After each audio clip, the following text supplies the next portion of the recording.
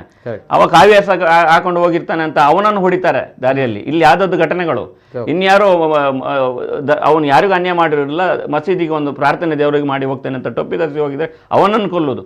ಇಲ್ಲಿ ಗಲಾಟೆ ಮಾಡಿ ಸವಾಲು ಹಾಕಿದವನನ್ನ ಅಲ್ಲ, ತಳವಾರು ಇಟ್ಕೊಂಡು ರೌಡಿಸಮ್ ಮಾಡುವವರು ಇವರನ್ನಲ್ಲ. ಅವರು ಒಂದು ಕಡೆ ಇರ್ತಾರೆ, ಗಲಾಟೆ ಮಾಡ್ತಾರೆ, ಅವರಿಗೆ ಆ ಟೈಮಿಗೆ ಒಳ್ಳೆ ಡಿಮಾಂಡ್ ಬರ್ತದೆ, ಅವರ ಬಿಸ್ನೆಸ್ ಒಳ್ಳೇದಾಗ್ತದೆ. ಹಾಗಾಗಿ ಜನಸಾಮಾನ್ಯರು ಕೂಡ ಒಂಜಿ ಎಚ್ ಪೌಂಡ್ಗೆ ಒಂಜಿ ಎಂ ಪೌಂಡ್ಗೆ ಅಂತ ಹೇಳಿದ್ರೆ ಏನಾಗ್ತದೆ, ಒಂಥರ ಇಂಟ್ರೆಸ್ಟ್, ಒಂದು ಕಮೆಂಟ್ರಿ ಕೇಳಿದಾಗೆ ಎಲ್ಲ ಮಾತಾಡ್ತಾರೆ ಒಂಜಿ ಹೆಚ್ಚು ಒಂಜಿ ಎಮ್ಗೆ ಅಂತ. ಅಂದ್ರೆ H1N1 ರೋಗ ಇದ್ದಾಗೆ ಇದೊಂಥರ ಸೀಕ್ ಅಂದ್ರೆ.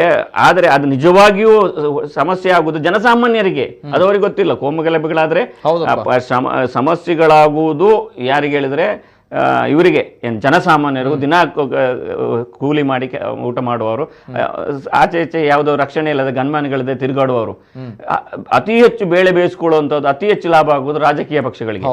ಧರ್ಮದಲ್ಲಿ ಓಟು ಧ್ರುವೀಕರಣ ಆಗ್ತದೆ ಸುಲಭದಲ್ಲಿ. ಹಾಗಾಗಿ ನಾವು ಎಷ್ಟು ಕಮೆಂಟ್ರಿ ಖುಷಿಯಲ್ಲಿ ಕೇಳಿದಷ್ಟು ನಮಗೆ ಯಾವುದು ಲಾಭ ಇಲ್ಲ. ಇದು GST ಟ್ಯಾಕ್ಸ್ ಅಥವಾ ಈ ಟ್ಯಾಕ್ಸ್ ಸಿಸ್ಟಮ್ನಾಗೆ ಏನು ಬಡ ಮಧ್ಯಮ ವರ್ಗದ ಇವರಿಗೆ ಯಾವುದೇ ಲಾಭ ಇರುವುದಿಲ್ಲ, ಮಧ್ಯಮ ವರ್ಗದ ಇವರಿಗೆ. ಹಾಗೆ ಕೂಡ ಈ ವಿಷಯ ಕೂಡ ಇಲ್ಲೂ ಕೂಡ ಗಲಾಟೆಗಳು ಕೋಮು ಗಲಭೆಗಳಾದರೆ ಮಧ್ಯಮ ವರ್ಗದವರಿಗೆ ಏನು ಸಿಗುವುದಿಲ್ಲ, ಹೆದರಿಕೆ ಅಷ್ಟೇ. ಹಾಗಾಗಿ ಏನು ಇಂತಹ ಘಟನೆಗಳಾದಾಗ ರಕ್ಷಣೆ ನಿಟ್ಟಿನಲ್ಲಿ ಒಗ್ಗಟ್ಟಾಗಬೇಕೇ ವಿನಃ ದಾಳಿ ಮಾಡುವ ರೀತಿಯಲ್ಲಿ ಯಾರು ಒಗ್ಗಟ್ಟಾಗೋದು ಸರಿಯಲ್ಲ ಅಂತ ನಾನು. ಕರೆಕ್ಟ್, ನಿಜ. ಯಾಕಂದ್ರೆ ನಾಳೆ ಯಾರೋ ಗಣೇಶನನ್ನ ಕೂತ್ಕೊಳಿಸ್ತಾರೆ, ಅಥವಾ ಇಲ್ಲೂ ಕೂಡ ಎಲ್ಲ ಕಡೆಗಳಲ್ಲೂ ಗಣೇಶನನ್ನು ಕೂತ್ಕೊಳಿಸುವಾಗ ಆತ ಪೊಲೀಸ್ ಪರ್ಮಿಷನ್ ಕೂಡ ಪಡೆದುಕೊಳ್ತಾನೆ, ಲೈಸೆನ್ಸ್ ಎಲ್ಲವೂ ಕೂಡ ಆಗುತ್ತೆ. ಆದ್ರೆ ಎಲ್ಲಿಂದ ಕಲ್ಲು ಬೀಳುತ್ತಾನೆ ಅಂತ ಭಯದಿಂದ ಆ ಒಂದು ಅಲ್ಲ ಅಂತ ಸಾತ್ವಿಕರು ಹೋಗುದಿಲ್ಲ. ನಮಗೆ ಯಾಕೆ? ಒಂದು ಕಲ್ಲು ಬಿದ್ದರೆ ಹಾಗಾದ್ರೆ ಕಲ್ಲು ಬಿದ್ದವನನ್ನ ಅರೆಸ್ಟ್ ಮಾಡುತ್ತದಲ್ಲ, ಅವನ ಬಗ್ಗೆ ಅಲ್ಲ, ಯಾರು ಅಲ್ಲಿ ಗಣೇಶನ ಕೂತ್ಕೊಳಿಸಿದ್ದಾನೆ ಅವನ ಮೇಲೆ ಆಗುವಂತಹ ಒಂದು A1 ಆರೋಪಿ ಸ್ಥಾನ. ಇದು ಸದ್ಯದ ಪರಿಸ್ಥಿತಿ. ಇದು ಬಹಳಷ್ಟು ಆಕ್ರೋಶಕ್ಕೆ ಕಾರಣವಾಗಿರುವಂಥದ್ದು. ಜೊತೆಗೆ ಇಲ್ಲೂ ಕೂಡ ಶರಣ್ ಪಂಪೆಲ್ ಮೇಲೆ, ಜೊತೆಗೆ ಪುನೀತ್ ಅತ್ತ ಅವ್ರ ಮೇಲೆ, ಭರತ್ ಕುಂಡೇಲ್ ಮೇಲೆ, ಅವರ ಮೇಲೆ ಕೂಡ FIR ದಾಖಲಾಗಿದೆ. ಇವೆಲ್ಲದರ ಜೊತೆಗೆ ನಿನ್ನೆ ಈ ಘಟನೆಗಳು ನಡೆದಿದ್ರೆ ಅದೇ ಒಂದು ವಿಚಾರ ಅಂದ್ರೆ BC ರೋಡ್ನಲ್ಲಿ ಈ ರೀತಿ ಉದ್ವಿಗ್ನ ಪರಿಸ್ಥಿತಿ ಇದ್ರೆ ಸ್ವಲ್ಪ ಕೆಲ ಕಿಲೋಮೀಟರ್ ದೂರ ಅಲ್ಲಿ ಮಾಣಿ ಇರುವಂತದ್ದು, ಹತ್ರದಲ್ಲೇ ಮಾಣಿಯಲ್ಲಿ ಅಲ್ಲಿರುವಂತಹ ಹಿಂದೂ ಸಂಘಟನೆ ಕಾರ್ಯಕರ್ತರು, ಜೊತೆಗೆ ಅಲ್ಲಿರುವಂತಹ ಸಂಘಟನೆ ಕಾರ್ಯಕರ್ತರ ಸ್ಪಷ್ಟವಾಗಿ ನೋಡಿ, ಎಸ್, ಅಲ್ಲಿರುವಂತಹ ಕಾರ್ಯಕರ್ತರು ಕೇಸರಿ ಶಾಲನ್ನ ಹಾಕಿದ್ದಾರೆ ಅಂತ ಬಂದಾಗ ನಮ್ಮಲ್ಲಿ ಇರುತ್ತೆ ಹಿಂದೂ ಸಂಘಟನೆ ಕಾರ್ಯಕರ್ತರು. ಅದೇ ಅಲ್ಲ, ಅವ್ರು ಕೇಸರಿ ಶಾಲೆ ಹಾಕಿ ಅದನ್ನ ಒಂದು ಹಿಂದೂಗಳು ಎನ್ನುವುದಾಗಿ ತೋರಿಸಲಿಕ್ಕೆ, ಅಂದ್ರೆ ಹಿಂದೂಗಳೇ ಸಂಘಟನೆ ಅಂತ ನನಗೆ ಹೇಳಿದ್ರೆ ಅದು ಸ್ಪಷ್ಟ ಆಗಬೇಕು. ಅಂತ ಸಂಘಟನೆಗಳನ್ನು ಗುರುತಿಸಿ ಇಂಥ ಸಂಘಟನೆಗಳು ಇದ್ದಾರೆ ಕೇಸರಿ ಶಾಲೆ ಹಾಕಿದ್ರೆ ಹಾಕುವಂತವರು ಹಿಂದೂ ಸಂಘಟನೆಗಳು ಹಾಕ್ತಾರೆ ಅಥವಾ ನಾರ್ಮಲ್ ಜನರು ಹಿಂದೂ ಹಾಕ್ತಾರೆ? ಕೇಸರಿ ಶಾಲೆಗಳನ್ನು ನಾರ್ಮಲ್ ಜನರು ಹಾಕ್ತಾರೆ. ಅದಕ್ಕೋಸ್ಕರ ನಾವು ಹಿಂದೂ ಸಂಘಟನೆಗಳ ಹಿಂದೂಗಳ ಅಂತ, ಹಿಂದೂ ಬಾಂಧವರು. ಓಕೆ, ಬರ್ತೇನೆ ಸರ್. ಈಗ ಮಾಣಿ ಭಾಗದ ಜನರು ಅಲ್ಲಿ ನಡೆದಿರುವಂತಹ ಒಂದು ಸಾಮರಸ್ಯದ ಒಂದು ಈದಿನ ಮೆರವಣಿಗೆ ಯಾವ ರೀತಿ ಇತ್ತು ನೋಡ್ಕೊಂಬನ್ನಿ. BC ರೋಡ್ನಲ್ಲಿ ಹಿಂದೂ ಸಂಘಟನೆಯ ಶಕ್ತಿ ಪ್ರದರ್ಶನ. ಮತ್ತೊಂದೆಡೆ ಮಾಣಿಯಲ್ಲಿ ಭಾವೈಕ್ಯತೆ ಮೆರೆದ ಹಿಂದೂ ಯುವಕರು. ಬಂಟ್ವಾಳ ತಾಲೂಕಿನಲ್ಲಿ ಸೋಮವಾರ ಒಂದೆಡೆ ಈದ್ ಮಿಲಾದ್ ಆಚರಣೆಗೆ ಹಿಂದೂ ಸಂಘಟನೆಯಿಂದ ಅಡ್ಡಿಯಾಗಿದ್ರೆ, ಮತ್ತೊಂದೆಡೆ ಹಿಂದೂ ಮುಸ್ಲಿಂ ಭಾವೈಕ್ಯತೆಗೂ ಸಾಕ್ಷಿಯಾದ ಘಟನೆಯೂ ನಡೆದಿತ್ತು. ಈದ್ ಮಿಲಾದ್ ಮೆರವಣಿಗೆಗೆ ಬರುವಂತೆ ಹಿಂದೂ ಸಂಘಟನೆಗೆ ಸವಾಲು ಹಾಕಿದ ಕಾರಣ BC ರೋಡ್ನಲ್ಲಿ ಶರಣ್ ಪಂಪೇಲ್ ನೇತೃತ್ವದಲ್ಲಿ ಹಿಂದೂ ಸಂಘಟನೆಯ ಕಾರ್ಯಕರ್ತರು ಜಮಾಯಿಸಿದ್ದರು. ಇದರಿಂದ ಉಂಟಾದ ಉದ್ವಿಗ್ನ ವಾತಾವರಣದಿಂದಾಗಿ ಈದ್ ಮೆರವಣಿಗೆ ನೀರಸವಾಗಿ ನಡೆದಿದ್ದು, ಪೊಲೀಸ್ ಭದ್ರತೆಯಲ್ಲಿ 10 ಬೈಕ್ನಲ್ಲಿ ಯುವಕರು ಮೆರವಣಿಗೆ ನಡೆಸಿದ್ದರು.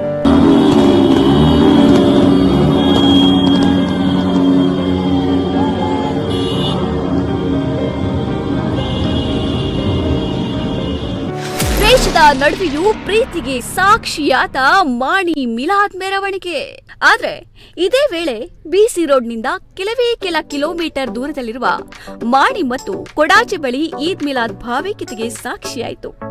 ಮಾಣಿಯಲ್ಲಿ ಈದ್ ಮೆರವಣಿಗೆಯಲ್ಲಿ ಕೇಸರಿ ಶಾಲು ಹಾಗೂ ಹಸಿರು ಬಾವುಟ ಜೊತೆಯಾಗಿ ಕಾಣಿಸಿಕೊಂಡಿತ್ತು. ಹಿಂದೂ ಯುವಕರ ತಂಡ ಇಲ್ಲಿ ಮೆರವಣಿಗೆಯಲ್ಲಿ ಸಾಗಿ ಬಂದ ಮುಸ್ಲಿಂ ಯುವಕರಿಗೆ ತಂಪು ಪಾನೀಯ ಹಾಗೂ ಸಿಹಿ ಹಂಚಿ ಹಬ್ಬದ ಸಂಭ್ರಮದಲ್ಲಿ ಭಾಗಿಯಾಗಿದ್ದರು.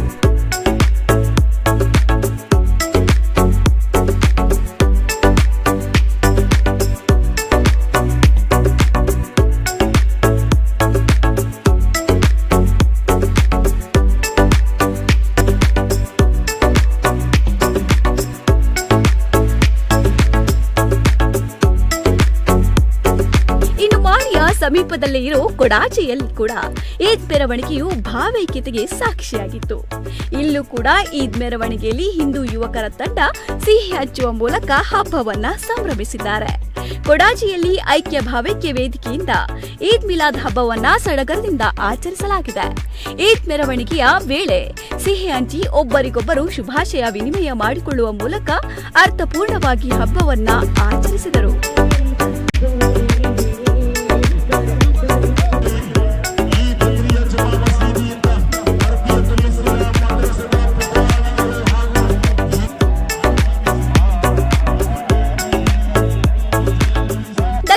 ಜಿಲ್ಲೆಗೆ ಕೋಮು ಸೂಕ್ಷ್ಮ ಪ್ರದೇಶ ಎಂಬ ಹಣೆಪಟ್ಟಿ ಹೋಗಲಾಡಿಸುವ ನಿಟ್ಟಿನಲ್ಲಿ ಇಂತಹ ಸೌಹಾರ್ದ ಕಾರ್ಯಕ್ರಮಗಳು ಅಲ್ಲಲ್ಲಿ ನಡೀತಾ ಇವೆ. ಜಿಲ್ಲೆಯ ಜನರು ಶಾಂತಿ ಹಾಗೂ ಸೌಹಾರ್ದತೆಯನ್ನ ಬಯಸ್ತಾರೆ ಅನ್ನೋದಕ್ಕೆ ಇದು ಉತ್ತಮ ಉದಾಹರಣೆಯಾಗಿದೆ.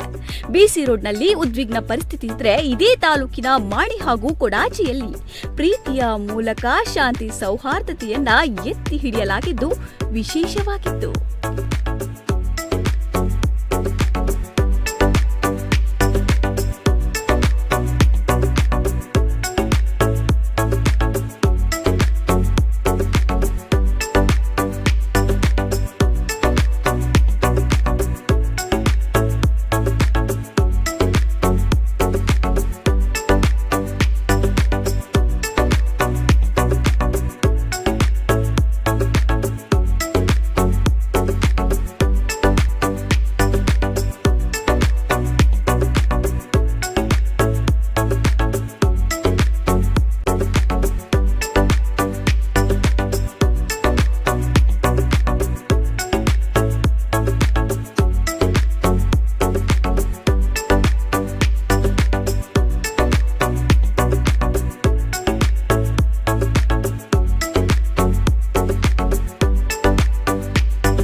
ಇದು ಮಾಣಿಯಲ್ಲಿ ಭಾವೈಕ್ಯತೆ ಮೆರೆದಿರುವಂತಹ ಹಿಂದೂ ಯುವಕರು ಜೊತೆಗೆ ಅಲ್ಲಿರುವಂತಹ ಮುಸ್ಲಿಂ ಬಾಂಧವರು ಆ ಮೆರವಣಿಗೆ ಉದ್ದಕ್ಕೂ ಕೂಡ ಹಿಂದೂ ಯುವಕರು ಅವರುಗಳಿಗೆ ಸಿಹಿ ತಿಂಡಿಯನ್ನು ಕೊಟ್ಟು ತಂಪು ಪಾನೀಯವನ್ನು ಕೊಟ್ಟರು. ಇದೇ ರೀತಿಯ ಘಟನೆ ಉಡುಪಿಯಲ್ಲೂ ಕೂಡ ನಡೆದಿದೆ. ಉಡುಪಿಯಲ್ಲೂ ಕೂಡ ತಂಪು ಪಾನೀಯವನ್ನು ನೀಡಿ ಭಾವೈಕ್ಯತೆಗೆ ಸಾಕ್ಷಿಯಾಗಿದ್ದಾರೆ ಆ ಭಾಗದ ಯುವಕರು. ಏನಾಗಿದೆ ಉಡುಪಿಯಲ್ಲಿ ನೋಡ್ಕೊಂಬನ್ನಿ. ಕೋಮು ದ್ವೇಷದ ಜ್ವಾಲೆಯನ್ನ ಆರಿಸಿದ ತಂಪು ಪಾನೀಯ. ನೇಜಾರಿನಲ್ಲಿ ಈದ್ ಮೆರವಣಿಗೆಯಲ್ಲಿ ಭಾವೈಕ್ಯತೆಯ ಸಂದೇಶ. ಕೋಮು ಗಲಭೆ ಸೃಷ್ಟಿಸಲು ಕಾರಣ ಹುಡುಕುವವರ ನಡುವೆ ಸಾಮರಸ್ಯ ಬೇಕೆಂದು ಸಾರುವ ಹಲವಾರು ಘಟನೆಗಳು ನಡೀತಾ ಇವೆ. ಗಣೇಶನ ಮೆರವಣಿಗೆಯಲ್ಲಿ ಮುಸ್ಲಿಂ ಸಮುದಾಯದವರು ಸಿಹಿ ಹಂಚಿ ತಂಪು ಪಾನೀಯ ವಿತರಿಸಿ ಸೌಹಾರ್ದತೆ ಮೆರೆದಿದ್ದರೆ, ಇದೀಗ ಮುಸ್ಲಿಮರ ಈದ್ ಹಬ್ಬಕ್ಕೆ ಹಿಂದೂಗಳು ಸಿಹಿ ಹಂಚಿ ತಂಪು ಪಾನೀಯ ವಿತರಿಸಿದ್ದಾರೆ. ದಕ್ಷಿಣ ಕನ್ನಡ ಜಿಲ್ಲೆಯಲ್ಲಿ ಮಾಣಿ ಕೊಡಾಚಿಯಲ್ಲಿ ಸಾಮರಸ್ಯದ ಈದ್ ಆಚರಣೆ ನಡೆಸಲಾಗಿತ್ತು.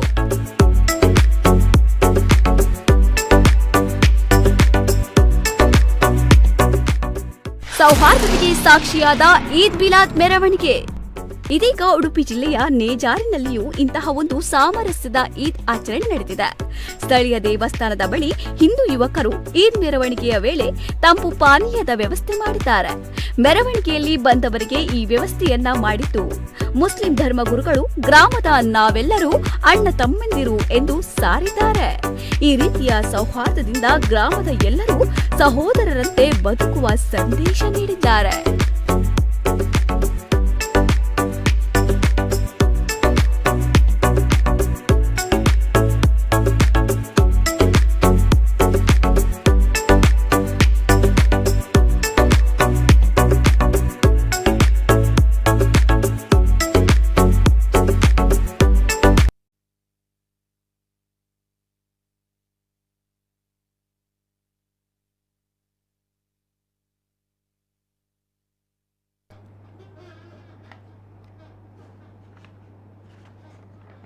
ಎಸ್, ಇದು ಉಡುಪಿ ಜೊತೆಗೆ ಮಾಣಿ, ಹೀಗೆ ಬಹಳಷ್ಟು ಕಡೆಗಳಲ್ಲಿ. ಇನ್ನು ಕುದ್ರೋಳಿ ಭಾಗ, ಇಲ್ಲಿ ಸಿಟಿಯಲ್ಲಿ ಕುದ್ರೋಳಿ ಭಾಗ, ಅಲ್ಲಿ ಕಂದಕಪಳ್ಳಿಯಲ್ಲೂ ಕೂಡ ಇದೇ ರೀತಿ ಹಿಂದೂ ಯುವಕರು ಈದ್ ಮೆರವಣಿಗೆ ಹೋಗುವಂಥ ಸಂದರ್ಭಗಳಲ್ಲಿ ಅವರ ಸಾಮರಸ್ಯವನ್ನು ಮೆರೆದಿದ್ದಾರೆ. ಸೊ ಹಾಗಿದ್ದಾಗ ಎಲ್ಲ ಕಡೆಗಳಲ್ಲಿ ನಿನ್ನೆ ದಿನ ಗಲಾಟೆಗಳಾದದ್ದಲ್ಲ. ಕರಾವಳಿ ಭಾಗದಲ್ಲಿ ಈ ರೀತಿ ಸಾಮರಸ್ಯವನ್ನು ಕೂಡ ಬಯಸುವಂಥ ಜನರಿದ್ದಾರೆ. ಏನು ಹೇಳ್ತೀರಾ ಈ ಒಂದು ರಿಚುವಲ್ಗಳನ್ನು ನೋಡಿದಾಗ? ಗಲಾಟೆ ಒಂದು ಎಲ್ಲ ಸಹನೆಗಳು ಸಾಮರಸ್ಯಗಳು ಎಲ್ಲ ಮುಗಿದ ಮೇಲೆ ಕೊನೆಗೆ ಆಗುವಂಥದ್ದು ಗಲಾಟೆಗಳು. ಆ ಗಲಾಟೆ ಅಂದಮೇಲೆ ಅದರಲ್ಲಿ ನಷ್ಟ ಏನು ಏನು ಸೋತವ ಏನು ಗೆದ್ದ ಎಂತ ಗೆದ್ದವ ಸೋತ, ಹಾಗೆ ಗಲಾಟೆಗಳಿಂದಾಗಿ ಯಾರು ಉದ್ಧಾರ ಆಗುವುದಿಲ್ಲ. ಹಾಗಾಗಿ ಅದರ ಅರಿವು ಇರ್ತದೆ ಸ್ವಲ್ಪ ತುಂಬ ಜನರಿಗೆ, ಆ ಪೆಟ್ಟು ತಿಂದವರು ಸ್ವಲ್ಪ. ಹಾಗಾಗಿ ಇಂಥ ಗಲಾಟೆಗಳಿಂದಾಗಿ ಜನಸಾಮಾನ್ಯರ ಬದುಕು ಬರ್ಬಾದಾಗ್ತದೆ. ಬಿಸ್ನೆಸ್ ಇಲ್ಲ, ಬಾಡಿಗೆ ಇಲ್ಲ, ಆಮೇಲೆ ಏನು ಭೂಮಿಗೆ ರೇಟ್ ಇಲ್ಲ, ಬದುಕಲೇ ಕಷ್ಟ. ಹಾಗಾಗಿ ಅನಿವಾರ್ಯವಾಗಿ ಸೌಹಾರ್ದ ಬೇಕೇ ನಮಗೆ. ಅಂದ್ರೆ ಗಲಾಟೆ ಮಾಡಿದ್ರೆ ಉದ್ಧಾರ ಆಗುದಿಲ್ಲ. ಹಾಗಾಗಿ ಒಟ್ಟಿಗೆ ಇದ್ದ ಮೇಲೆ ಬದುಕಲೇಬೇಕು. ಅವರನ್ನು ಮುಗಿಸಿ ಬದುಕ್ತೇನೆ, ಇವರನ್ನು ಮುಗಿಸಿ ಬದುಕ್ತೇವೆ, ನಾನೊಬ್ಬರೇ ಬದುಕ್ತೇವೆ, ಆ ರೀತಿಯಾಗಿ ಸಾಧ್ಯವೇ ಇಲ್ಲ ಎನಿಸ್ಲಿಕ್ಕೆ. ಹಾಗಾಗಿ ಇಂತಹ ಸಂದರ್ಭದಲ್ಲಿ ಸೌಹಾರ್ದ ಕಮ್ಮಿ ಆದಾಗ ಅದಕ್ಕೆ ಸ್ವಲ್ಪ ಟಾನಿಕ್ ರೀತಿಯಲ್ಲಿ ಕೆಲವೊಂದು ರಾಜಕೀಯ ಪಕ್ಷಗಳು ಒಂದು ಸ್ವಲ್ಪ ಮುತುವರ್ಜಿಯಲ್ಲಿ ಅವರ ವೋಟ್ ಬ್ಯಾಂಕ್ಗಳು ಇರುವುದರಿಂದ ಇಂಥ ಸೌಹಾರ್ದಗಳನ್ನು ಮಾಡಬೇಕಾಗ್ತದೆ ಇಂಥ ಗಲಾಟೆಗಳು ಜಾಸ್ತಿ ಆಗಿರುವಾಗ. ಯಾಕೆ ಹೇಳಿದ್ರೆ ಪ್ರತಿ ಒಂದು ಗಲಾಟೆ ಆದಮೇಲೆ ಪೊಲೀಸರು ಒತ್ತಾಯಪೂರ್ವಕವಾಗಿ ಶಾಂತಿ ಸಭೆ ಮಾಡ್ತಾರೆ ಎಲ್ಲ ಕಡೆ. ಆ ಕೆಲವೊಮ್ಮೆ ಶಾಂತಿ ಸಭೆಗಳಲ್ಲೇ ಗಲಾಟೆಗಳು ಜಾಸ್ತಿ ಆಗ್ತದೆ. ಅಲ್ಲಿ ಯಾರು ಬಂದಿದ್ದಾರೆ ಅವರೆಲ್ಲ ಪಾಯಿಂಟ್ ಔಟ್ ಮಾಡ್ಕೊಂಡು ಅವರನ್ನು ಇದು ಮಾಡುವಂಥ ಆ ರೀತಿ ಆಗಬಾರ್ದು. ಈ ಸೌಹಾರ್ದಗಳು ಕೂಡ ಅಷ್ಟೇ ಇಂಥ ಸಂದರ್ಭದಲ್ಲಿ ಅಗತ್ಯ ಇರ್ತದೆ. ಅಂದರೆ ಫೋಟೋಶೂಟ್ಗಳು ಕೂಡ ಬೇಕಾಗ್ತದೆ. ಅಂದರೆ ಆ ಒಂದು ಸೌಹಾರ್ದ ಅದನ್ನು ಸೋಷಿಯಲ್ ಮೀಡಿಯಾದಲ್ಲಿ ಬಿಟ್ಟು ಒಂಥರ ಸೌಹಾರ್ದ ಕೇಸರಿ ಹಾಕ್ಕೊಂಡವರು, ಟೊಪ್ಪಿ ಹಾಕ್ಕೊಂಡವರು ಒಂದು ಆಲಿಂಗನ ಮಾಡುವಂಥದ್ದು, ಆ ರೀತಿಯಾಗಿ ಫೋಟೋಶೂಟ್ ಮಾಡಿ ಅಥವಾ ಆ ಥರ ಒಂದು ಸಂದೇಶವನ್ನು ಸಾರಿ ಸೋಷಿಯಲ್ ಮೀಡಿಯಾಗಳನ್ನು ಮೂಡೋದ್ರಿಂದ ಅದೊಂದು ಉದ್ವಿಗ್ನತೆ ಕೂಡ ಆ ಸಂದರ್ಭದಲ್ಲಿ ಕಮ್ಮಿ ಆಗ್ತದೆ. ಹಾಗಾಗಿ ಇದು ಏನೆಲ್ಲ ಎಲ್ಲ ಸೌಹಾರ್ದ ಮಿಲಾದುನ್ ನಬಿಯಲ್ಲಿ ಅಥವಾ ಈ ಸಂದರ್ಭದಲ್ಲಿ ಸಿಹಿ ತಿಂಡಿ ಪಾನೀಯ ಹಂಚಿದ್ರು ಅದು ಒಳ್ಳೆ ಬೆಳವಣಿಗೆಗಳೇ. ಓಕೆ, ಯಾವಾಗಲೂ ಮೊದಲು ಏನಾಗ್ತದೆ ಅಂತ ಹೇಳಿದರೆ ಏನು ಸೌಹಾರ್ದ ಸಂದೇಶಗಳು, ಸೌಹಾರ್ದ ಸಭೆಗಳು ಹೆಚ್ಚಿನ ನಾನು ನೋಡಿದಾಗೆ ಪ್ರತಿ ಗಣೇಶೋತ್ಸವದಲ್ಲಿ 3 ಧರ್ಮದವರನ್ನು ಕಂದು ಮಾತಾಡಿಸೋದು, ಸಭೆಯಲ್ಲಿ ಕಾರ್ಯಕ್ರಮ ಮಾಡಿಸೋದು. ಎಲ್ಲಿವರೆಗೆ ಹೇಳಿದರೆ ಬೇರೆ ಕಡೆಗಳಲ್ಲಿ ಸಭೆ ಇಲ್ಲ, ಅವರ ಪ್ರವಚನ ಕಡೆಗಳಲ್ಲಿ ಅವರ ಉತ್ಸವಗಳಲ್ಲಿ ಯಾವಾಗಲೂ ಇಲ್ಲಿಯವರದಿಂದ ಭಾಷಣ ಇಲ್ಲ ಸ್ವಾಮಿಗಳದ್ದು, ಅಥವಾ ಭಾಷಣ ಇಲ್ಲ. ಭಾಷಣ ಮಾಡಿದ್ರು ಈ ಸ್ವಾಮಿಗಳಾಗಿ ನಿಜ ಗುಣಾನಂದ ಅಥವಾ ಅಂತಹ ಅಂದರೆ ಹಿಂದೂ ಧರ್ಮವನ್ನು ಟೀಕಿಸುವ ಅಥವಾ ಅವಮಾನ ಮಾಡುವಂಥ ಅಂಥವರಿಗೆ ಮರ್ಯಾದೆಗಳಿರ್ತದೆ ಕೆಲವು ಕಡೆ. ಆದರೆ ಗಣೇಶೋತ್ಸವಗಳಲ್ಲಿ ನಾನು ಕಾರ್ಕಳದಿಂದ ಹಿಡಿದು ನಮ್ಮ ಅಲ್ಲಿಂದ ಹಿಡಿದು ಹೆಚ್ಚಿನ ಕಡೆಗಳಲ್ಲಿ 3 ಧರ್ಮಗಳು ಬಂದು ಗಣೇಶೋತ್ಸವದಲ್ಲಿ ಹಿಂದೂ ಧಾರ್ಮಿಕ ಸಭೆಗಳಲ್ಲಿ ಮಾತಾಡುವಂಥ ಒಂದು ವ್ಯವಸ್ಥೆ ಇದ್ದರೆ ಅದೆಷ್ಟು ಒಂದು ಉತ್ತಮವಾದದ್ದು. ಅದು ಯಾಕೆ ಮಾಡಿದರೆ ಅಂತ ಹೇಳಿದರೆ, ನಾವು ಬೇರೆ ಧರ್ಮದವರೊಟ್ಟಿಗೆ ಆವಾಗ ಹಿಂದೂ ಧರ್ಮ ಅಂದರೆ ಇಲ್ಲಿ ಒಂದು ರೀತಿಯಲ್ಲಿ ಜಾಸ್ತಿ ಜನ ಹಿಂದೂಗಳಿದ್ದಾರೆ, ಒಂದು ಕಮಾಂಡಿಂಗ್ ಸಿಟಿಯಲ್ಲಿದ್ದಾರೆ ಎಂಬಂಥ ಸಂದರ್ಭದಲ್ಲಿ ಇನ್ನೊಂದು ಧರ್ಮದವರಿಗೆ ಭೀತಿ ಬರಬಾರ್ದು. ಈ ಸಂಭ್ರಮಾಚರಣೆ ಮಾಡುವಾಗ ಖುಷಿ ಅವರನ್ನು ಪಾಲ್ಗೊಳಿಸಬೇಕು. ಹಿಂದೂ ಸಮಾಜದ ಒಂದು ಸಿಸ್ಟಮೇ ಆಗಿ ಪ್ರತಿ ಒಂದು ಉತ್ಸವದಲ್ಲಿ ಎಲ್ಲರೂ ಭಾಗವಹಿಸಬೇಕು ಅಂತ. ಈವನ್ ಅದಕ್ಕೋಸ್ಕರ ಪ್ರತಿ ನಮ್ಮ ಈ ತುಳು ಸಮುದಾಯದ ತುಳು ಸಂಸ್ಕೃತಿಯಲ್ಲೂ ತುಳು ಧಾರ್ಮಿಕತೆಯಲ್ಲೂ ಕೂಡ ಅಂದರೆ ಈ ಭಾಗದಲ್ಲೂ ಕೂಡ ಪ್ರತಿಯೊಂದು ಸಮುದಾಯದವರಿಗೂ ಕೆಲಸ ಇರ್ತದೆ. ಅಂದರೆ ಮುಸ್ಲಿಮರಿಗೂ ದೇವಸ್ಥಾನಗಳ ಉತ್ಸವಗಳಲ್ಲಿ ಅವರಿಗೂ ಕೆಲಸ ಇದೆ ಅಂತ. ಒಂದು ಗರ್ನಲ್ ಹೊಡೆಯೋದು, ಸುಡುಮದ್ದು ಪ್ರದರ್ಶನ ಮಾಡೋದು, ಅವ್ರು ಗರ್ನಲ್ ಸಾಹೇಬರಂತೆ ಫೇಮಸ್ ನಮ್ಮ ಕಡೆಗಳಲ್ಲೆಲ್ಲ. ಹಾಗಾಗಿ ಪ್ರತಿಯೊಬ್ಬರನ್ನು ಒಟ್ಟಿಗೆ ತಗೊಂಡು ಹೋಗೋದು ಇಲ್ಲಿಯ ಸಂಪ್ರದಾಯ, ಇಲ್ಲಿ ಕ್ರಮ. ಹಾಗಾಗಿ ಗಣೇಶೋತ್ಸವಗಳಲ್ಲಿ ಅವ್ರದ್ದೇ ಭಾಷಣಗಳನ್ನು ಹೆಚ್ಚು ಅಂದರೆ ಹಿಂದೂ ಧಾರ್ಮಿಕತೆ ಬಗ್ಗೆ ಪ್ರವಚನ ಮಾಡೋದಕ್ಕಿಂತ ಹೆಚ್ಚು ಅವರ ಭಾಷಣಗಳನ್ನು ಆಲಿಸುವಂಥ ಸಂದರ್ಭಗಳೇ ಇತ್ತು. ಅದು ಕೂಡ ಇನ್ನು ಮುಂದಿನ ದಿನಗಳಲ್ಲಿ ಈ ಭಾಗದ ಏನು ಧಾರ್ಮಿಕ ವಿಚಾರಗಳು, ಇಲ್ಲಿಯ ಮೂಲಭೂತ ಏನು ಕಲ್ಚರ್ ಏನು, ಅವರು ಯಾವ ರೀತಿ ಇರ್ತಾರೆ ಅಂತ ಪ್ರತಿ ಮಸೀದಿಗಳ ಕಾರ್ಯಕ್ರಮಗಳಲ್ಲೂ ಕೂಡ ಹಿಂದೂ ಧರ್ಮದ ಒಂದು ವಿದ್ವಾಂಸರುಗಳು, ಹಿಂದೂ ಧರ್ಮದ ಒಂದು ಏನು ವಿಶಿಷ್ಟವನ್ನು ಸಾರುವವರು ಕೂಡ ಭಾಷಣ ಮಾಡಿದರೆ ಒಳ್ಳೆಯದಾಗ್ತದೆ ಅಂತ. ಅಂದರೆ ಆ ರೀತಿಯಾದಂಥ ಬೆಳವಣಿಗೆಗಳು ಕೂಡ ಆಗಬೇಕು. ಒಂದೇ ಕಡೆಯಿಂದ ಗಣೇಶೋತ್ಸವ ವೇದಿಕೆಗಳಲ್ಲಿ ಮಾತ್ರಗಳಲ್ಲ, ಮುಸ್ಲಿಮರ ಪ್ರವಚನ ಎಲ್ಲ ನಡೀತದೆ, ಅಲ್ಲಿಯೂ ಕೂಡ ಹಿಂದೂ ಸಂಸ್ಕೃತಿಯ ವಿದ್ವಾಂಸರಿಗೆ ಮಾತಾಡುವವರಿಗೆ ಅವಕಾಶ ಕೊಟ್ಟರೆ ಆಗ ಎರಡು ಕಡೆಯಿಂದ ಆಗ್ತದೆ. ಖಾಲಿ ಹಿಂದೂಗಳಿಗೆ ಸೌಹಾರ್ದ ಭಾಷಣ ಮಾಡುವ ಅಗತ್ಯ ಯಾರಿಗಿಲ್ಲ, ಯಾಕಂದರೆ ಇದು ತಲತಲಾಂತರ ಎಷ್ಟೋ ವರ್ಷಗಳಿಂದ ಬಂದಿದೆ. ಆದರೆ ಕೆಲವೊಮ್ಮೆ ಅಗತ್ಯ ಇದೆ, ಆದರೆ ಅದೇ ಪದ್ಧತಿ ಕೂಡ ಆಗಬಾರ್ದು ಅಂತ. ಕರೆಕ್ಟ್. ಹಾಗಾಗಿ ಇದರಲ್ಲಿ ಕ್ಲಾರಿಟಿ ಇದೆ, ನಮಗೆ ಎಲ್ಲರೂ ಒಟ್ಟಿಗೆ ಬದುಕಬೇಕು. ಅದೇ ಗಣೇಶೋತ್ಸವದಲ್ಲಿ ನಮ್ಮ ಹಿಂದೂ ಧಾರ್ಮಿಕ ಸಂಸ್ಕೃತಿಗಳ ಬಗ್ಗೆ ಕಾರ್ಯಕ್ರಮಗಳು ಚೆನ್ನಾಗಿ ನಡಬೇಕು. ಕರ್ಕಶವಾದ ಡಿಜೆಗಳು ಅದೊಂದು ಪ್ರಶ್ನೆಗಳು ಬರ್ತದೆ. ಅದು ಕೂಡ ಅದು ಇನ್ನೊಂದು ವಿಚಾರ, ಸಪ್ರೇಟ್ ವಿಚಾರ. ನಮ್ಮ ಕಲ್ಚರ್ ಎಷ್ಟು ಪಾಲನೆ ಆಗ್ತಾ ಇದೆ ಗಣೇಶೋತ್ಸವಗಳಲ್ಲಿ, ಆದರೆ ಅದರ ಆರೋಗ್ಯಕ್ಕೆ ಎಷ್ಟು ಹಾನಿಕಾರವಾಗಿರುತ್ತೆ ಆ ಡಿಜೆಗಳು. ಯಾರು ಕುಸಿದು ಸತ್ತೋದ್ರಂತೆ. ನಾನು ಒಂದು ಕಡೆ ಇಲ್ಲಿ ಡಿಜೆ ಸೌಂಡ್ ಕೇಳಿ ಎದೆ ಕಿವಿ ಅಷ್ಟು ಸೌಂಡ್ಗಳಿರ್ತದೆ. ಮಕ್ಕಳದ್ದು ಸಣ್ಣ ಸಣ್ಣ ಮಕ್ಕಳದ್ದಾದ್ರೆ ಹಾರ್ಟ್ ಫೇಲ್ ಅಂದರೆ ಆಗುವ ಸಾಧ್ಯತೆಗಳಿರ್ತದೆ. ಅಂತ ಅಗತ್ಯ ಇದೆ, ಎಷ್ಟು ಅಗತ್ಯ ಇದೆ ಇದೆಲ್ಲವೂ ಇನ್ನೊಂದು ವಿಚಾರ ಬಗ್ಗೆ ಚರ್ಚೆ ಮಾಡೋ. ಬಟ್ ಈ ಗಣೇಶೋತ್ಸವ ಮೆರವಣಿಗೆ ಮತ್ತೆ ಕೋಮು ಸೌಹಾರ್ದ ಅಥವಾ ಗಲಾಟೆಗಳ ಮೆರವಣಿಗೆಯಲ್ಲೂ ಕೂಡ ಮುಸಲ್ಮಾನ ಬಾಂಧವರು ಕೂಡ ಸಿಹಿ ತಿಂಡಿಯನ್ನು ಕೊಟ್ಟಿದ್ದಾರೆ. ಆ ಒಂದು ದೃಶ್ಯಾವಳಿಗಳನ್ನ ಪ್ಲೇ ಮಾಡಿ. ಎಸ್, ಗಣೇಶೋತ್ಸವ ಮೆರವಣಿಗೆಯಲ್ಲೂ ಕೂಡ ಮುಸಲ್ಮಾನ ಬಾಂಧವರು ಕೂಡ ಸಿಹಿ ತಿಂಡಿಯನ್ನು ಕೊಟ್ಟು ಸಂಭ್ರಮಿಸಿದ್ದಾರೆ. ಆ ಒಂದು ದೃಶ್ಯಾವಳಿಗಳನ್ನ ಪ್ಲೇ ಮಾಡಿ. ಅದು ಒಂದು ವಿವಾದ ಆಗಿತ್ತಲ್ಲ. ಎಸ್, ಬೋಳಂತೂರಿನಲ್ಲಿ ಇಶ್ಯೂ ಕೂಡ ಆಗಿತ್ತು. ತದನಂತರ ಬೋಳಂತೂರಿನಲ್ಲಿ ಅದೇ ಸ್ವೀಟ್ ಕೊಡುವಂತ ವಿಷಯಗಳಲ್ಲಿ ಸ್ವೀಟ್ ಕೊಡುವಂಥದ್ದು ಸಂತೋಷದ ವಿಷಯವೇ. ಅಲ್ಲಿ ಮುಸ್ಲಿಮರು ಮಸೀದಿ ಕಡೆಯಿಂದ ಗಣೇಶೋತ್ಸವಕ್ಕೆ ಯಾರೆಲ್ಲ ಬರ್ತಾರೆ ಅವರಿಗೆ ಸ್ವೀಟ್ ಕೊಡುವಂಥದ್ದು ಒಳ್ಳೆ ವಿಚಾರವೇ. ಆದರೆ ಇಲ್ಲಿ ಸರ್ಕಾರ ಏನು ಮಾಡಿತ್ತು ಹೇಳಿದರೆ, ನೀವು ಪ್ರಸಾದ ಮಾಡುವಾಗ ಏನು ಯಾವುದು ಕೇಂದ್ರದ ಒಂದು ಇಲಾಖೆ ಇದೆ, ಇದು ಆರೋಗ್ಯ FAS ಯಾವುದೇ ಇದೆ, ಅದರದ್ದು ಪರ್ಮಿಷನ್ ತಗೊಂಡು ನೀವು ಪ್ರಸಾದ ವಿತರಣೆಗೆ ಅವಕಾಶ ಮಾಡಬೇಕು ಅಂತ ಒಂದು ಸುತ್ತೋಲೆಯನ್ನೇ ಕಳಿಸಿದ್ರು. ಆ ಸರ್ಕಾರವೇ ಆ ರೀತಿ ಸುತ್ತೋಲೆ ಕಳಿಸುವಾಗ ಇವರು ಗಣೇಶೋತ್ಸವದವರು ಸುತ್ತೋಲೆ ಕಳಿಸೋದು ಒಂದು ಮುಂದುವರಿದ ಭಾಗ ಅಂತ ನನಗನ್ನಿಸ್ತದೆ ಅಂತ. ಸರ್ಕಾರವೇ ನೀವು ಆರೋಗ್ಯ ಸುರಕ್ಷತೆ ಬಗ್ಗೆ ಯಾರು ಆರೋಗ್ಯ ತಯಾರಿ ಮಾಡುವವರಿಗೆ ಸರ್ಟಿಫಿಕೇಟ್ ಬೇಕು, ಅದನ್ನಿದ್ದವ್ರಿಗೆ ಮಾತ್ರ ಕೊಡಬೇಕು ಅಂತ ಹೇಳೋದಾದರೆ, ಇವರು ಆಹಾರ ಸುರಕ್ಷತೆಗೋಸ್ಕರ ಪ್ರಸಾದ ಸುರಕ್ಷತೆಗೋಸ್ಕರ ಇವರು ಆ ರೀತಿ ಮಾಡಬೇಡಿ ಅಂತ ಹೇಳಿದರೆ ಇದು ಮುಂದುವರಿದ ಭಾಗ ಅಂತ ಕಾಣ್ತದೆ. ಅಂದರೆ ಸರ್ಕಾರಗಳು ಕೂಡ ಆಲೋಚನೆ ಮಾಡಬೇಕು, ಅಥವಾ ಇಲಾಖೆಗಳು ಕೂಡ ನೀವು ಎಷ್ಟು ಉಪದ್ರ ಕೊಡ್ಲಿಕ್ಕೆ ಆಗ್ತದೆ ಅಷ್ಟು ಒಂದು ಉತ್ಸವ ಮಾಡುವಾಗ ಅವನಿಗೆ ಎಷ್ಟು ತೆರಿಬೇಕು ಅಥವಾ ತಲೆ ಕೆರಿಬೇಕು ಅಂತ ಅವ್ರಿಗೆ ಉಪದ್ರ ಕೊಡಬೇಕು. ಲೈಸೆನ್ಸ್ ಕೊಡೋದಿಲ್ಲ, ಮೆರವಣಿಗೆ ಟ್ಯಾಬ್ಲೋ ಮಾಡಲಿಕ್ಕೆ ಬಿಡೋದಿಲ್ಲ ಇತ್ಯಾದಿಗಳನ್ನು ಎಷ್ಟು ಕಿರುಕುಳ ಕೊಟ್ಟಷ್ಟು ಮತ್ತೆ ಆ ರಿಯಾಕ್ಷನ್ಗಳವರಿಗೆ ಟೆನ್ಷನ್ಗಳು ಮತ್ತೆ ಮತ್ತೊಂದು ರೀತಿಯಲ್ಲಿ ಹೊರಗೆ ಬರ್ತದೆ ಅಂತ. ಹಾಗಾಗಿ ಸರ್ಕಾರಗಳು ಪೊಲೀಸ್ ಇಲಾಖೆಯು ಕೂಡ ಆಲೋಚನೆ ಮಾಡಬೇಕು. ಅವರು ಏನು ರೌಡಿಗಳೇ ಏನು ಗಣೇಶೋತ್ಸವ ಮಾಡೋದಲ್ಲ, ಕೆಲವೊಂದು ಕಡೆ ಅವ್ರಿಗೆ ಮಾಹಿತಿಗಳಿರ್ತದೆ, ಕೆಲವೊಂದು ರೌಡಿಗಳು ಕೂಡ ಮಾಡೋದಿಲ್ಲ, ಅವರಿಗೆ ದೇವರು ಎಲ್ಲ ಒಂದೇ ಬಿಡಿ.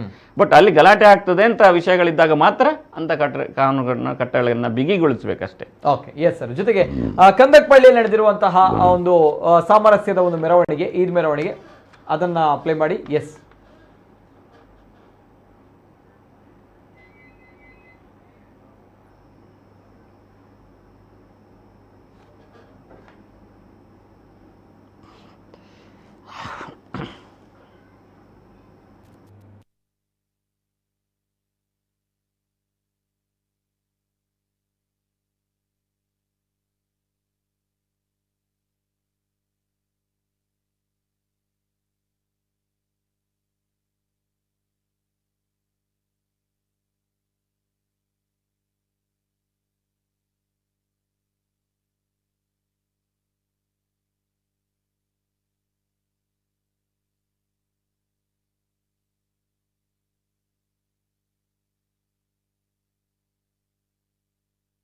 ಅದರಲ್ಲಿ ನನ್ನ ವೈಯಕ್ತಿಕ ನೆಲೆಯಲ್ಲೂ ನನ್ನ ಮನುಷ್ಯ ಧರ್ಮವನ್ನು ಪ್ರೀತಿಸಿ ನಾವೆಲ್ಲರೂ ಮಾನವರು, ನಾವು ಮಾನವತೆಗೆ ಇಲ್ಲಿ ಗೌರವ ಕೊಡಬೇಕಂತ ಹೇಳಿ ಪ್ರತಿ ವರ್ಷ ಶಿವರಾತ್ರಿ ಈದ್ ಮಿಲಾದ್ ಸಂದರ್ಭದಲ್ಲಿ ಒಟ್ಟಿಗೆ ಸೇರಿ ಸೌಹಾರ್ದವನ್ನು ನಾವು ಇಲ್ಲಿ ಸೌಹಾರ್ದ ಹಬ್ಬವನ್ನು ಆಚರಿಸ್ತಿದ್ದೇವೆ. ಅದರಲ್ಲಿ ನನ್ನ ವೈಯಕ್ತಿಕ ನೆಲೆಯಲ್ಲೂ ನನ್ನ ವಾರ್ಡಿನ ಸರ್ವಧರ್ಮದ ಪರವಾಗಿ ಈ ಈದ್ ಮಿಲಾದ್ ಹಬ್ಬದ ಪರವಾಗಿ ಕೂಡ ನಿತ್ಯಾನಂದ ಆಶ್ರಮ ಸಮಿತಿ ಹಾಗೂ ಯುವಶಕ್ತಿ ಫ್ರೆಂಡ್ಸ್ ಎಲ್ಲರನ್ನು ನಾನು ವೈಯಕ್ತಿಕವಾಗಿ ಅಭಿನಂದಿಸಿ ಗೌರವದ ಸಂದೇಶವನ್ನು ನೀಡ್ತಾ ಇದ್ದೇನೆ. ವಿಶೇಷ ರೀತಿಯಲ್ಲಿ ನಮ್ಮ ಕಾರ್ಪೊರೇಟರ್ ಅಬ್ದುಲ್ ಲತೀಫ್ರವರ ನೇತೃತ್ವದಲ್ಲಿ ಹಾಗೂ ಈ ನಿತ್ಯಾನಂದರ ಆಶ್ರಮದವರು ಯಾವಾಗಲೂ ಅವರ ಹಬ್ಬಕ್ಕೆ ನಾವು ನಮ್ಮ ಹಬ್ಬಕ್ಕೆ ಅವರು ಈ ಸಿಹಿ ತಿಂಡಿ ಹಾಗೂ ತಂಪಾದ ಪಾನೀಯವನ್ನು ವಿತರಿಸ್ತಾ ಇದ್ದೇವೆ. ಇದು ಯಾರು ಏನೇ ಹೇಳಲಿ, ಮಂಗಳೂರಿನಲ್ಲಿ ಏನೇ ಹೊತ್ತು ಉರಿಯಲಿ, ಆದರೆ ನಮ್ಮ ಈ ಕಂದಕ್ ವಠಾರದಲ್ಲಿ ಅಂಥ ಯಾವುದೇ ಪ್ರಶ್ನೆ ಇಲ್ಲ. ನಾವು ಹಿಂದೂಗಳು, ಮುಸ್ಲಿಮರು, ಕ್ರಿಶ್ಚಿಯನ್ರು ಎಲ್ಲರೂ ಒಂದಾಗಿ ಸೌಹಾರ್ದದಲ್ಲಿ ನಾವು ಇದ್ದೇವೆ. ಇನ್ನು ಮುಂದೆಯೂ ಸೌಹಾರ್ದದಲ್ಲೇ ಇರ್ತೇವೆ. ಅದಕ್ಕೆ ದೇವರು ಅನುಗ್ರಹಿಸಲಿ ಅಂತ ನಾನು ಈ ಸಂದರ್ಭದಲ್ಲಿ ಹೇಳ್ತೇನೆ. ಈದ್ ಮಿಲಾದ್ ಹಬ್ಬದ ಶುಭಾಶಯಗಳು.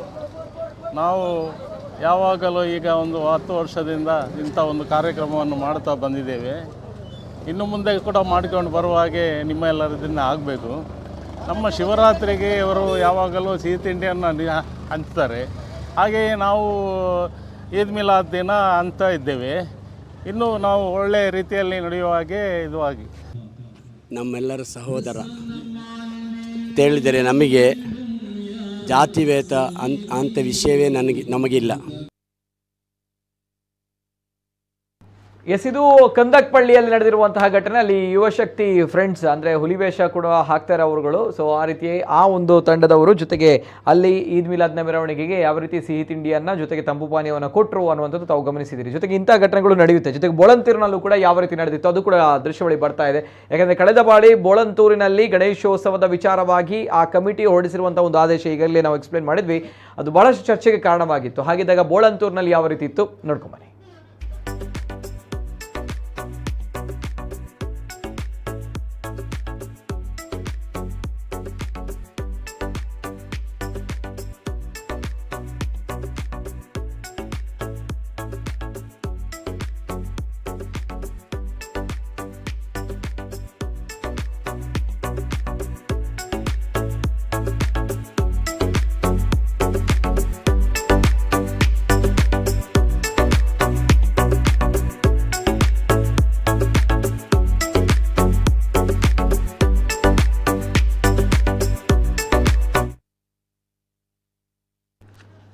ಹೀಗೆ ಬಹಳಷ್ಟು ಕಡೆಗಳಲ್ಲಿ ಸಾಮರಸ್ಯ ಭಾವೈಕ್ಯತೆ ಇರುತ್ತೆ. ಇನ್ನು ಕೆಲವು ಕಡೆಗಳಲ್ಲಿ ಇಂತಹ ಕೋಮು ಸಂಘರ್ಷಣೆಗಳು ಘರ್ಷಣೆಗಳು ಇರುತ್ತೆ. ಕಾರಣ ಆಗುವಂಥದ್ದು ಇಂಥವರು ಓಪನ್ ಚಾಲೆಂಜ್ಗಳನ್ನು ಹಾಕ್ತಾರೆ, ಬನ್ನಿ ನೋಡುವ ಅಂತ ಹೇಳ್ತಾರೆ. ಈ ರೀತಿ ಆಗುತ್ತೆ. ಸೊ ಕೊನೆಯದಾಗಿ ಸರ್ ಏನು ಹೇಳ್ತೀರಿ? ಅಲ್ಟಿಮೇಟ್ಲಿ ಕರಾವಳಿಯ ವಿಚಾರ ಸದ್ಯಕ್ಕೆ ಈ ಒಂದು ಕೋಮು ಘರ್ಷಣೆ ಕಡಿಮೆ ಆಗಿದೆ, ಸಹಜ ಸ್ಥಿತಿಯಲ್ಲಿದೆ. ಏನು ಹೇಳ್ತೀರಿ ಸರ್? ಯಾಕೆಂದರೆ ನಾವು ಬದುಕಬೇಕು. ಯಾರು ನಮ್ಮನ್ನು ಬದುಕಲಿಕ್ಕೆ ಬಿಡುವುದಿಲ್ಲ ಅಂತ ಹೇಳ್ತಾರ, ಆವಾಗ ನಾವು ರಕ್ಷಣೆಗಾಗಿ ಒದ್ದಾಡಬೇಕು. ಕರೆಕ್ಟ್. ಅಂದರೆ ರಕ್ಷಣೆಗೋಸ್ಕರ ಪ್ರಯತ್ನ ಪಡಬೇಕು, ಹೆದರಿ ಕೂತ್ಕೊಳ್ಳೋದು. ಹಾಗೆ ನಾವು ಬದುಕಬೇಕು, ನಮ್ಮ ರಕ್ಷಣೆ ನಾವು ಮಾಡಬೇಕು, ಹಾಗೆ ಬೇರೆಯವರಿಗೆ ಅನ್ಯಾಯ ಮಾಡಬಾರ್ದು. ಆಗ ಎರಡೂ ಬೇಕಾಗ್ತದೆ, ಶಾಸ್ತ್ರವೂ ಬೇಕು, ಶಸ್ತ್ರವೂ ಬೇಕು ಅಂತ. ಅಂದರೆ ಅದನ್ನು ನೀವು ಕೂಡ ಒಪ್ಕೊಳ್ತೀರಿ? ಅಲ್ಲ, ಈಗ ಕಾನೂನಿನ ಶಸ್ತ್ರಗಳು ನಾವು ಯಾವತ್ತೂ ಕೂಡ ವೈಯಕ್ತಿಕ ಶಸ್ತ್ರಗಳಲ್ಲ. ಆದರೆ ಆತ್ಮರಕ್ಷಣೆಗಾಗಿ ಕೊನೆಯ ಹಂತದಲ್ಲಿ ಬೇಕಾಗ್ತದೆ. ಅದು ಕೂಡ ಆತ್ಮರಕ್ಷಣೆಗಾಗಿ ನಿನ್ನ ಜೀವ ಹೋಗ್ತದೆ ಹೇಳಿದ್ರೆ ಕಾನೂನು ಏನು 301 ಇಟ್ಕೊಂಡು ಕೇಸ್ ಆಗ್ತದೆ ವಿನಃ ಜೀವ ಉಳಿಯುವುದಿಲ್ಲ. ಕೊನೆಯ ಹಂತದಲ್ಲಿ ರಕ್ಷಣೆ ಮಾಡ್ಕೊಳ್ಳೋದು ಅವ್ರು ನಮ್ಮ ಕೈ ಮೇಲಿದೆ. ಹಾಗೆ ನಮ್ಮ ಸಂಸ್ಕೃತಿ, ನಮ್ಮ ಧರ್ಮ, ನಮ್ಮ ಶಿಕ್ಷಣ ನಾವು ಕೈಲಾದ ಕಿಂಚಿತ್ ಸಹಾಯವನ್ನು ಮಾಡಬೇಕು. ಹಾಗಂತ ಹೇಳಿ ಇನ್ನೊಂದು ಧರ್ಮದವರಿಗೆ, ಇನ್ನೊಂದು ಸಂಸ್ಕೃತಿಯವರಿಗೆ, ಇನ್ನೊಂದು ಸಮುದಾಯವರಿಗೆ ಹಲ್ಲೆ ಮಾಡೋದು, ದೌರ್ಜನ್ಯ ಮಾಡೋದು ತಪ್ಪು. ಅದಕ್ಕೋಸ್ಕರ ನಮ್ಮ ರಕ್ಷಣೆಯೇ ಬೇಕು, ಇನ್ನೊಬ್ಬರ ಜೊತೆ ಸೌಹಾರ್ದವು, ಪ್ರೀತಿ, ವಿಶ್ವಾಸವೂ ಬೇಕು. ಹಾಗಾಗಿ ಏನು ಕಲ್ಲು ಹೊಡಿಲಿಕ್ಕೆ ಬಂದಾಗ ಅದನ್ನು ತಡಿಬೇಕು. ಹಾಗೆ ಅವರಿಗೆ ನಾವು ಸ್ವೀಟ್ಗಳನ್ನು ಕೂಡ ಕೊಡಬೇಕು. ನಮ್ಮ ಯಾರು ಎದುರಾಳಿ ಯಾರು ಇರ್ಬೋದು, ಯಾವುದೇ ಧರ್ಮ, ಎದುರಾಳಿ ಅಂತಲ್ಲ, ಅದನ್ನು ತಪ್ಪು ವಾಪನ್ನು ಹಿಂದೆ ಪಡಿತೇನೆ. ನಮ್ಮ ಜೊತೆಯಲ್ಲಿ ಯಾರು ಇರ್ತಾರೆ, ಧರ್ಮ ಮತ್ತು ಸಂಸ್ಕೃತಿ ಭಿನ್ನ ಸಂಪ್ರದಾಯಗಳು ಇರ್ತಾರಲ್ಲ, ಅವರು ಸಂಪ್ರದಾಯಗಳು ಭಿನ್ನ ಇರ್ಬೋದು, ನಾವು ಮನುಷ್ಯರು ಒಂದೇ. ಪ್ರೀತಿ ವಿಶ್ವಾಸದಿಂದ ಒಟ್ಟಿಗೆ ಬದುಕಬೇಕು. ನಿಮ್ಮ ಸಂಸ್ಕೃತಿ ನಮ್ಮ ಸಂಸ್ಕೃತಿ ಅಂದರೆ ನಮ್ಮ ಮನೆಯ ಇದು ಕಾರ್ಯಕ್ರಮ, ನಮ್ಮ ಸಮಾಜದ ಒಳಗೆ ಕಾರ್ಯಕ್ರಮ, ಸಂಸ್ಕೃತಿ ಇರ್ತದೆ. ಹಾಗಂತೇಳಿ ಪ್ರತಿಯೊಬ್ಬ ಪ್ರಾಣಿಯು, ಪ್ರತಿಯೊಬ್ಬನೂ ಕೂಡ ಹುಟ್ಟಿನಿಂದ ಮನುಷ್ಯ ಪ್ರಾಣಿ ಹೌದಲ್ವಾ? ಸಂಸ್ಕೃತಿ ಅದು ನಂತರ ಅವರು ಬೆಳೀತಾ ಸಂಸ್ಕಾರಗಳು ಬರುವುದು. ಹಾಗಾಗಿ ನಾವು ಬದುಕಬೇಕು ಒಟ್ಟಾಗಿ. ಆದರೆ ಬದುಕಲಿಕ್ಕೆ ಬಿಡುವುದಿಲ್ಲ ಹೇಳುವಾಗ ನಾವು ರಕ್ಷಣೆಯನ್ನು ಮಾಡ್ಕೊಳ್ಬೇಕು ವಿನಃ ದಾಳಿಯನ್ನು ಮಾಡೋದು ಇರಬಾರ್ದು. ಹಾಗಾಗಿ ಪ್ರೀತಿ ಸೌಹಾರ್ದಗಳೂ ಬೇಕು, ಸಿಹಿಯನ್ನು ಕೂಡ ಹಂಚಬೇಕು. ಹಾಗೆ ಒಂದು ವೇಳೆ ಕಲ್ಲನ್ನು ಹೊಡೆದಾಗ ಅದನ್ನು ತಡೆಯುವಂಥ ಕೆಲಸ ಕೂಡ ಆಗಬೇಕು. ಎರಡು ಕಡೆ, ಇದು ಯಾರು ಖಾಲಿ ಹಿಂದೂಗಳಿಗೆ ನಾನು ಹೇಳ್ತಾ ಇರೋದು, ಮುಸ್ಲಿಮರಿಗೆ, ಎರಡು ಕಡೆಯಲ್ಲೂ ಅಷ್ಟೇ. ನಾವು ಬದುಕಬೇಕು, ನಮ್ಮನ್ನು ಬದುಕಲು ಬಿಡಬೇಕು, ಇನ್ನೊಬ್ಬರನ್ನು ಆಗ ಬದುಕಲಿಕ್ಕೆ ಬಿಡ್ತೇವೆ. ನೀವು ಕಲ್ಲು ಹೊಡೆದಂತಾದರೆ ಅದನ್ನು ತಡಿತೇವೆ, ಹಾಗಂತೇಳಿ ಎಲ್ರಿಗೂ ಇದಲ್ಲ, ನಾವು ಸಿಹಿ ತಿಂಡಿಯನ್ನ ನಾವು ಇರ್ತೇವೆ. ಯಾಕಂದ್ರೆ ನಾವು ಅನಿವಾರ್ಯವಾಗಿ ಬದುಕಬೇಕು. ನಿಮ್ಮನ್ನು ಬಿಟ್ಟು ಅಥವಾ ಯಾರು ಹೇಳ್ತಾರೆ ಅವರು ನಮ್ಮನ್ನು ಬಿಟ್ಟು, ನಾವು ಅವರನ್ನು ಬಿಟ್ಟು ಯಾರು ಬದುಕಲಿಕ್ಕೆ ಸಾಗದೆ. ಈ ಸಮಾಜದಲ್ಲಿ ಬದುಕಬೇಕಾದ್ರೆ ನಾವು ಚೆನ್ನಾಗೇ ಇರಬೇಕು. ಹಾಗಂತ ಪರೀಕ್ಷೆ ಮಾಡಿದಾಗ ನಮ್ಮ ಶಕ್ತಿಯನ್ನು ಪ್ರತಿಯೊಬ್ಬರು ತೋರಿಸಲೇಬೇಕು. ಓಕೆ ಓಕೆ ಓಕೆ ಎಸ್, ಇದು ಸದ್ಯದ ಪರಿಸ್ಥಿತಿ. ಜೊತೆಗೆ ಮುಂದೆ ಇಂಥ ಘಟನೆಗಳು ಆಗಬಾರ್ದು. ಈ ಒಂದು ಕಳಕಳಿ ಇರುವಂಥದ್ದು ಬೇರೆ ಏನಿಲ್ಲ. ಯಾಕಂದರೆ ಮಂಡ್ಯದಿಂದ ಪ್ರಾರಂಭವಾಗಿ ತದನಂತರ ಬೆಂಗಳೂರು, ತದನಂತರ ಇಲ್ಲಿ ಕರಾವಳಿ ಭಾಗದಲ್ಲೂ ಕೂಡ ಇಂತಹ ಪರಿಸ್ಥಿತಿ ನಿರ್ಮಾಣವಾಗಿದೆ ಅಂತ ಬಂದಾಗ ಎಲ್ಲರೂ ಕೂಡ ಕೋಮು ಘರ್ಷಣೆಯನ್ನೇ ಬಯಸುವಂಥದ್ದಿಲ್ಲ. ಬಹಳಷ್ಟು ಜನರು ಕೋಮು ಸಾಮರಸ್ಯವನ್ನು ಬಯಸ್ತಾರೆ. ಹಾಗಿದ್ರೆ ಕರಾವಳಿ ಭಾಗದಲ್ಲಿ ಎಲ್ಲೋ ಒಂದು ಕಡೆ ಇಂಥ ಪರಿಸ್ಥಿತಿಗಳು ಆಗುತ್ತೆ ಅಂತ ಬಂದಾಗ ಭಯ, ಆತಂಕ ಇರುವಂಥದ್ದು ಸಹಜ.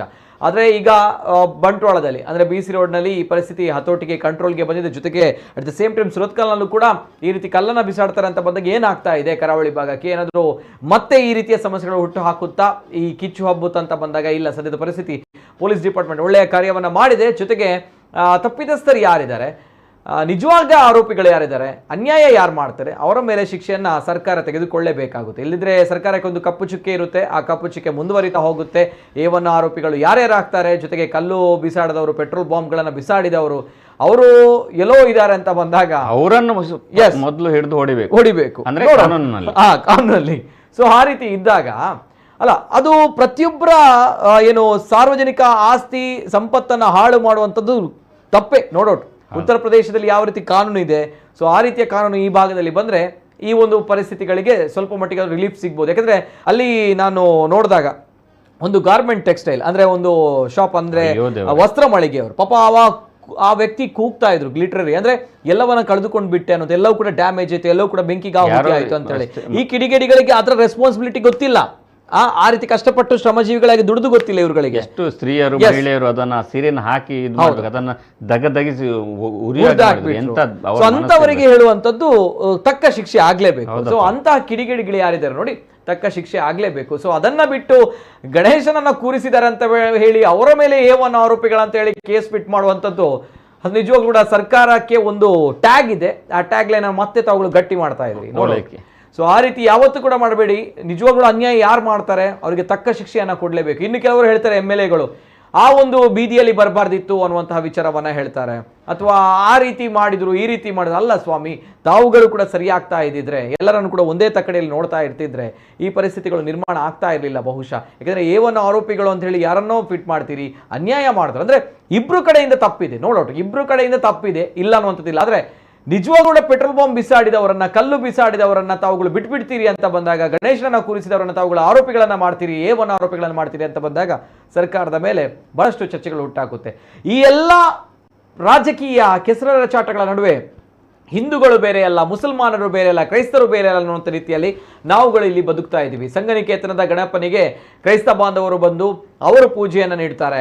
ಜೊತೆಗೆ ಈ ರೀತಿ ಗಣೇಶ ವಿಸರ್ಜನೆಗೆ ಹೋದಾಗ, ಮೆರವಣಿಗೆ ಹೋದಾಗ ಮುಸಲ್ಮಾನ ಬಾಂಧವರು ಅವರು ಸಿಹಿ ತಿಂಡಿಯನ್ನು ಹಂಚ್ತಾರೆ, ಅವರು ತಂಪು ಪಾನೀಯವನ್ನು ಕೊಡ್ತಾರೆ. ಅದೇ ರೀತಿ ಈದ್ ಮೆರವಣಿಗೆ ಹೋದಾಗ ಹಿಂದೂ ಬಾಂಧವರು ಕೂಡ ಇದೇ ರೀತಿಯ ಭಾವೈಕ್ಯತೆಯನ್ನು ಸಾರ್ತಾರೆ. ಅಂದರೆ ಜನರು ಬಯಸ್ತಾ ಇರುವಂಥದ್ದು ಇದನ್ನು. ಆದರೆ ಇವುಗಳನ್ನು ಹೊಡಿತಾ ಇರುವಂಥದ್ದು ಈ ರಾಜಕೀಯ ಪಕ್ಷಗಳು, ಬೇರೆ ಏನಲ್ಲ, ಈ ರಾಜಕೀಯ ಪಕ್ಷಗಳ ಸ್ವಾರ್ಥದಿಂದ ಈ ಭಾವೈಕ್ಯತೆ, ಸಾಮರಸ್ಯ ಅನ್ನುವಂಥದ್ದು ಒಂದು ವಿಚಾರದ ಟ್ಯಾಗ್ ಆಗಿರುತ್ತೆ, ಒಂದು ವಿಚಾರದ ಒಂದು ಬಣವಾಗಿರುತ್ತೆ. ಇದೇ ದುರಂತ ಸಂಗತಿ. ಅಂದರೆ ಇದನ್ನು ಯಾವಾಗ ಜನರು ಅರ್ಥ ಮಾಡ್ಕೊಳ್ತಾರೆ ಅಂತ ಗೊತ್ತಿಲ್ಲ. ಇದು ಅರ್ಥ ಆದಾಗ ಮಾತ್ರ ನಮ್ಮ ಕರಾವಳಿ ಭಾಗ ಮಾತ್ರ ಅಲ್ಲ, ಇಡೀ ರಾಜ್ಯದಲ್ಲೂ ಕೂಡ ಶಾಂತಿ ಸುವ್ಯವಸ್ಥೆ ನೆಲೆಸುತ್ತೆ. ಯಾಕಂದರೆ ಕೆಲವು ವರ್ಗಗಳು ಕಾಯ್ತಾ ಇರುತ್ತೆ, ಕೆಲವು ಸಂಘಟನೆಗಳು ಕಾಯ್ತಾ ಇರುತ್ತೆ, ಏನಾದರೂ ಒಂದು ಮಾಡಬೇಕು ಈ ರೀತಿಯ ವಿಚಾರಗಳಲ್ಲಿ ಅನ್ನುವಂಥದ್ದು. ಸೊ ಅದು ಆಗಬಾರ್ದು. ಕರಾವಳಿಯಲ್ಲಿ ಜೊತೆಗೆ ರಾಜ್ಯದಲ್ಲೂ ಕೂಡ ಶಾಂತಿ ನೆಲೆಸಬೇಕು ಅನ್ನೋಂಥದ್ದು ನಮ್ಮ ಆಶಯ. ಜೊತೆಗೆ ಇವತ್ತಿನ ಕಾರ್ಯಕ್ರಮದಲ್ಲಿ ನಮ್ಮ ಜೊತೆ ಜಿತೇಂದ್ರ ಕುಂದೇಶ್ವರ್ ಅವರು, ಹಿರಿಯ ಪತ್ರಕರ್ತರು. Sir thank you so much, ಧನ್ಯವಾದಗಳು. ಇದು ಇವತ್ತಿನ ವಿಶೇಷ. ಬಹಳಷ್ಟು ಕಡೆಗಳಲ್ಲಿ ಆಗಿರುವಂತಹ ವಿಡಿಯೋಗಳನ್ನು ನಿಮ್ಮ ಮುಂದೆ ನಾವು ಪ್ಲೇ ಮಾಡಿದ್ದೀವಿ. ಯಾಕಂದರೆ ನಿನ್ನೆ ದಿನ ನಡೆದಿರುವಂಥದ್ದು ಘರ್ಷಣೆ ಮಾತ್ರ ಅಲ್ಲ, ಸಾಮರಸ್ಯ ಕೂಡ ನಡೆದಿದೆ. ಅದನ್ನು ನೆನಪಿನಲ್ಲಿ ಇಟ್ಕೊಳ್ಳಿ. ಜೊತೆಗೆ ಎಲ್ಲರೂ ಕೂಡ ಒಳ್ಳೆದಾಗಲಿ ಅಂತ ಹೇಳ್ತಾ ನಿರಂತರ ಸುದ್ದಿ ಹಾಗೂ ಮನೋರಂಜನೆಗಾಗಿ ನೋಡ್ತಾ ಇರಿ ನಮ್ಮ ಕೂಡಲ ನ್ಯೂಸ್ 24/7.